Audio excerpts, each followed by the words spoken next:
अस्सलाम वालेकुम। मैं हूं मोहम्मद सदाम सन और आप मेरा यूट्यूब चैनल देख रहे हैं सदाम टेक ऑफिशियल। आज इस वीडियो में मैं आपको बताऊंगा कि आप किस तरह से मून हिंदी एनिमेशन चैनल की तरह फ्री में वीडियो बना सकते हैं। जी हाँ, इस वीडियो में मैं आपको गाइड करूंगा स्टेप बाय स्टेप। पहले आप ये वीडियो देखें। एक भारतीय जवान ट्रेन में आम खा रही होती है। तभी आम फिसलकर रेगिस्तान में गिर जाता है। मिट्टी आम को ढकने लगती है। तभी एक मोर आकर आम के ऊपर बहुत सारा पानी डाल देती है और आम का एक पौधा बाहर निकल आता है। कुछ ही महीनों में पौधा आहिस्ता आहिस्ता खूबसूरत आम का बड़ा दरख्त बन गया। फिर मोर उसी दरख्त के नीचे रहने लगती है। एक दिन एक आदमी आता है और दरख्त को काट कर ले जाता है। मोर आम के कटे दरख्त को देखकर रोने लगती है। फिर जब भारतीय जवान छुट्टी में घर वापस आती है तो आम के ठोठ पर पानी डाल देती है, जिससे एक नया आम का पौधा निकल आता है। फिर भी लाइक सब्सक्राइब नहीं। आप ये सोच रहे होंगे कि मैंने ये पेड वेबसाइट यूज़ की है, तो हरगिज़ नहीं। मैंने एक वेबसाइट को यूज़ करते हुए ये कम्प्लीटली वीडियो बनाई है, जिससे मैंने इसी वेबसाइट से इमेज ली है और उसी वेबसाइट से इमेज से वीडियो और फिर उसी से ही मैंने अपनी वॉइस जनरेट की है। अगर आप भी इस तरह से वीडियो बनाना चाहते हैं तो आप मेरी इस वीडियो को मुकम्मल देखें। स्टेप बाय स्टेप मैंने इसमें गाइड किया हुआ है। आप इसी वेबसाइट को यूज़ करते हुए आप भी इस तरह से वीडियो बना सकते हैं। हम चलते हैं अपनी वीडियो की तरफ और वहाँ पर हम आपको गाइड करते हैं स्टेप बाय स्टेप। अगर आज की वीडियो आपको अच्छी लगी हो तो कमेंट और लाइक करना मत भूलिए।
होती है।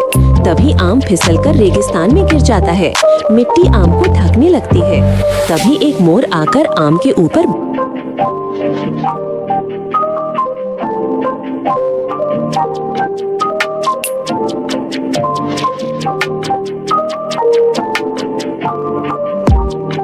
गाइस आज के लिए बस इतना ही। मिलते हैं किसी नेक्स्ट वीडियो में। और हाँ, जाते जाते वीडियो को एक लाइक जरूर कर देना यार। एंड सब्सक्राइब करने के लिए मैं तुम्हें फोर्स नहीं करूंगा, अगर आपको वीडियो पसंद आई होगी तभी करना। तो गाइस चलो फिर, टेक केयर, बाय बाय।